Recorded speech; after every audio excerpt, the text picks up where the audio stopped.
হরি ওম হরি ওম হরি ওম। আমি শুধু বসে আছি এ আশা করি ভিড়িবে আমার ঘাটে তোমার তরে। আমি শুধু বসে আছি এ আশা করি ভিড়িবে আমার ঘাটে তোমার তরে।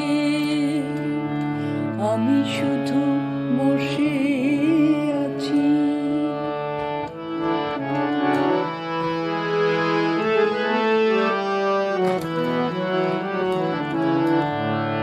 উঠিব তরিতে আমি সবারে নিয়া, সবারে করিও সুখী দর্শনিয়া। উঠিব তরিতে আমি সবারে নিয়া, সবারে করিও সুখী দর্শনিয়া।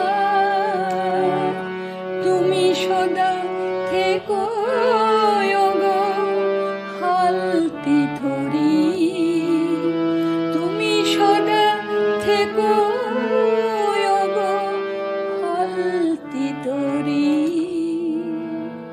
ভিড়িবে আমার ঘাটে তোমার তরে।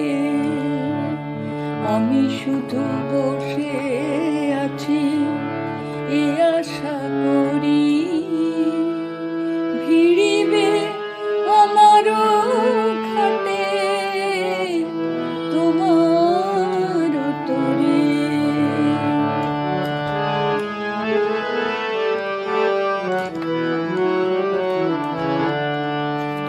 অনন্ত কোটি যুগ বাহিব উজান, তোমার চরণে রাখি দেহ মন প্রাণ। অনন্ত কোটি যুগ বাহিব উজান, তোমার চরণে রাখি দেহ মন প্রাণ। দুঃখ কি যন্ত্রণা মৃত্যুর বিষোনা, দুঃখ কি যন্ত্রণা মৃত্যুর বিষোনা। কোনো কিছুকে যেন কভু না ডরে, কোনো কিছুকে যেন কভু না ডরে। ভিড়িবে আমার ঘাটে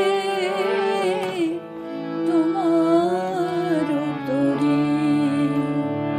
আমি শুধু বসে আছি এ আশা করি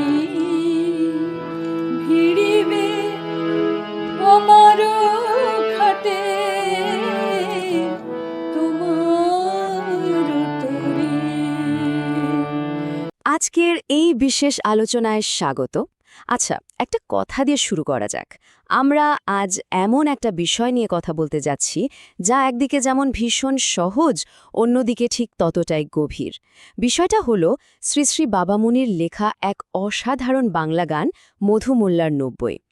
গানটা শুনলে প্রথমে মনে হতে পারে এ তো একটা সাধারণ ভক্তিমূলক গান, কিন্তু না, এর প্রতিটি লাইনের গভীরে লুকিয়ে আছে উপনিষদের সেই সুপ্রাচীন আর মহৎসব দর্শন। মানে আক্ষরিক অর্থে উপনিষদের বিশাল জ্ঞানকে খুব সহজ বাংলায় আমাদের মতো সাধারণ মানুষের জন্য নামিয়ে আনা হয়েছে গানে। বলা যায় এটা আসলে আমাদের আত্মার আধ্যাত্মিক যাত্রার একটা আস্ত মানচিত্র। তো চলুন শুরু করা যাক এই চমৎকার বিশ্লেষণটি। শুরুতেই এই অসামান্য লাইনগুলোর দিকে একটু নজর দেওয়া যাক।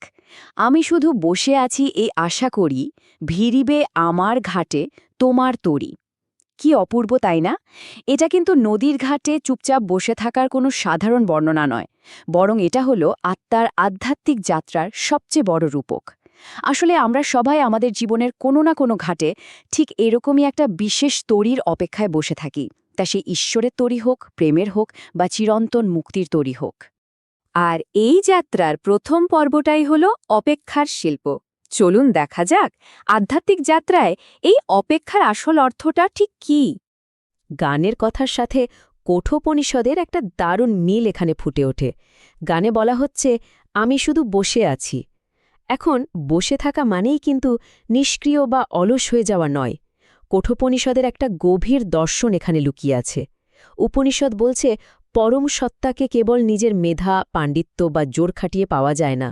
তিনি যাকে কৃপা করে বরণ করেন, কেবল সেই তাকে পায়। অর্থাৎ এই যে বসে থাকা, এটা আসলে নিজের সব অহংকার আর কর্তৃত্বের অভিমান ত্যাগ করে ঐশ্বরিক কৃপার জন্য নিজেকে পুরোপুরি প্রস্তুত রাখা। এই পুরো ব্যাপারটাকে একটা শব্দে দারুণভাবে বোঝানো যায়, আর তা হল শরণাগতি। শরণাগতি মানে হল সম্পূর্ণ, একদম নিঃস্বার্থ সমর্পণ। একটু ভেবে দেখলে বোঝা যায় আত্মাকে একা একা সাঁতার কেটে ভবসাগর পার হতে হচ্ছে না। সে ঘাটে বসে আছে কারণ সে বুঝতে পেরেছে যে নিজের নিয়ন্ত্রণের মোহ ত্যাগ করাই মুক্তির প্রথম শর্ত। ঈশাবাস্য উপনিষদে যাকে বলা হয়েছে ত্যাগের মাধ্যমে ভোগ, এটি ঠিক তারই প্রতিচ্ছবি। কোনো দাবি না করে শুধু শান্ত হয়ে প্রতীক্ষা করা। এরপর আসে যাত্রার দ্বিতীয় পর্যায়, সকলের জন্য যাত্রা। একা নয়, বরং সবাইকে সাথে নিয়ে মুক্তির পথ। এই স্তবকটা সত্যিই গায়ে কাটা দেওয়ার মতো। গানে বলা হচ্ছে, উঠিব ত্বরিতে আমি সবারে নিয়া, সবারে করিও সুখী তরসে দিয়া। লক্ষ্য করার মতো বিষয় হল, এখানে কেবল নিজের ব্যক্তিগত মুক্তির কোনো স্বার্থপর আকাঙ্ক্ষা নেই, বরং আছে এক বিশাল সর্বজনীন মুক্তির চাওয়া। একা একা পার হয়ে যাওয়ার চেয়ে সবাইকে সাথে নিয়ে যে আনন্দ, এই লাইনগুলো ঠিক সেই আকুতিটাকে এক অন্য মাত্রায় পৌঁছে দেয়। কিন্তু এখানে একটা বড় প্রশ্ন জাগে, তাই না? কেন সবাইকে এই যাত্রায় সাথে নিতে হবে? এমনিতেই নিজের মুক্তি পাওয়া এত কঠিন, সেখানে সবাইকে জড়ানোর দরকারটা কি? এই প্রশ্নটাই আমাদের ব্যক্তিকেন্দ্রিক চিন্তার গণ্ডি ছাড়িয়ে ১০০ প্রাচীন এবং যুগান্তকারী দর্শনের দিকে নিয়ে যায়, আর তা হল অদ্বৈতবোধ। ঠিক এখানে উপনিষদের মূল শিক্ষাটা চমৎকারভাবে মিলে যায়। গানের সবারে নিয়া লাইনটার সাথে ঈশাবাস্য উপনিষদের ৬ নম্বর মন্ত্রটা মেলালেই দেখা যায় উপনিষদ বলছে, যিনি সব প্রাণীকে নিজের আত্মায় দেখেন এবং নিজেকে সবার মাঝে দেখেন, তিনি কাউকে ঘৃণা করতে পারেন না। আসল কথা হল, যতক্ষণ আমাদের মনে আমি আলাদা, ওরা আলাদা, এই দ্বৈতবোধ বা বিভেদ থাকে, ততক্ষণ যে কোনো মুক্তিই আসলে অসম্পূর্ণ। বেদান্তের ভাষায় এই গভীর দর্শনটাকেই বলা হয় লোক সংগ্রহ। ঈশ্বর বা গুরুর ঐশ্বরিক দর্শনে সবাইকে সুখী করার যে বাসনা গানে প্রকাশ পেয়েছে, তা পুরোপুরি এই লোক সংগ্রহ নীতির ওপর দাঁড়িয়ে আছে। এর মানে হল সমগ্র জগতের কল্যাণ। বৃহদারণ্যক উপনিষদে যেমন বলা আছে, তিনি সবার ঈশ্বর, সবার পালক, তাই তাকে পেলে তো আর একা একাই সে আনন্দ উপভোগ করা যায় না। এটা হল সমগ্র জগতের সর্বজনীন সুখের একটা চরম আত্মিক দাবি। যাত্রার তৃতীয় অংশটি হল ঐশ্বরিক কাণ্ডারি, অর্থাৎ নিজের জীবনের হাল সেই পরম গুরুর হাতে তুলে দেওয়া। গানের এই লাইনটা ভীষণ ভীষণ তাৎপর্যপূর্ণ। তুমি সদা থেকো ওগো হালটি ধরি। এটা শুধু একটা সাধারণ অনুরোধ নয়, জাগতিক জীবনের এই উত্তাল স্রোতে নিজের সমস্ত দায়িত্ব পুরোপুরি গুরুর হাতে সঁপে দেওয়া। নৌকার হাল নিজের হাতে না রেখে সেই ঐশ্বরিক পথপ্রদর্শকের হাতে তুলে দেওয়ার মাধ্যমেই কিন্তু এই যাত্রা তার পূর্ণতা পায়।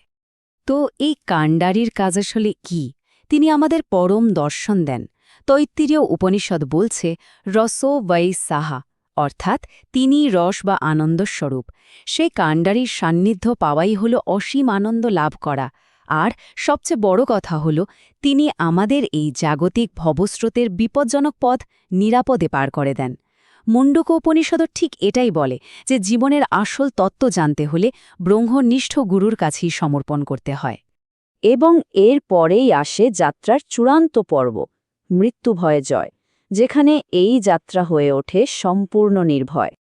গানের এই চূড়ান্ত স্তবকটা যেন একটা জয়ের হুঙ্কার। অনন্ত কোটি যুগ বাহিব উজান, তোমার চরণে রাখি দেহ মন প্রাণ। দুঃখ কি যন্ত্রণা মৃত্যুর বিস্ফনা, কোনো কিছুকেই যেন কভু না দরি। একবার কাণ্ডারি যখন নৌকার হাল ধরে নেন, তখন আত্মার গন্তব্য হয়ে ওঠে একেবারের ভয়হীন। মৃত্যু তখন আর কোনো বিভীষিকাই থাকে না। এখানে একটা চমৎকার শব্দবন্ধ আছে, উজান বাওয়া। উপনিষদের ভাষায় একেই বলা যায় ঊর্ধ্ব রেতস সাধনা বা নিবৃত্তিমার্গ। মানুষের জন্ম মৃত্যুর যে স্বাভাবিক জাগতিক স্রোত, তা তো আমাদের সবসময় নিচের দিকে টানে, কিন্তু এই নিম্নগামী স্রোতের বিপরীতে পরম সাহসে উল্টো দিকে, অর্থাৎ উজানের নৌকা বাওয়াই হল ঊর্ধ্বরেতস সাধনা। এটা হলো অন্ধকার থেকে আলোর দিকে যাওয়ার একটা অবিরাম আধ্যাত্মিক সংগ্রাম। এই শেষ স্তবকটিকে খুব সুন্দরভাবে ৩টে ধাপে ভাগ করে বোঝা যায়। প্রথম ধাপ হল সংকল্প, অনন্তকোটি যুগ ধরে উজান বেয়ে যাওয়ার সেই অটল ধৈর্য।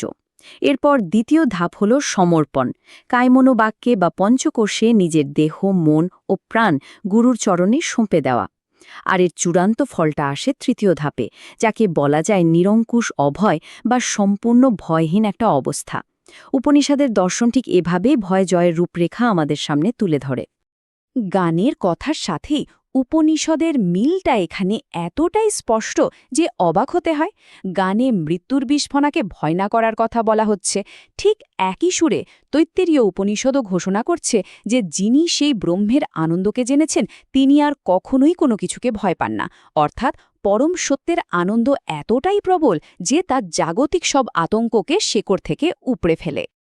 এই ভয়ের বিজ্ঞানটা আসলে কি? বৃহদারণ্যক উপনিষদ একটা যুগান্তকারী সত্য প্রকাশ করেছে।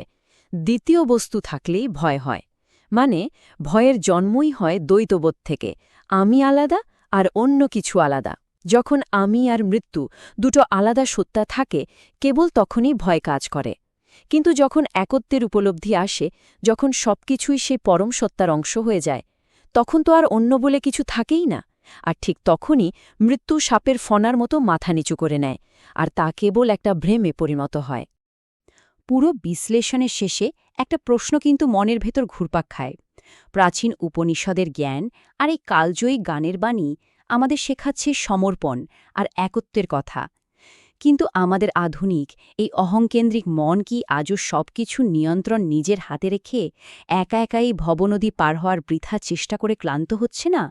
যখন একজন ঐশ্বরিক কাণ্ডারি আমাদের পার করার জন্য অপেক্ষামান, তখন সেই সমর্পণের আনন্দটা অনুভব করার সময় হয়তো এখনই।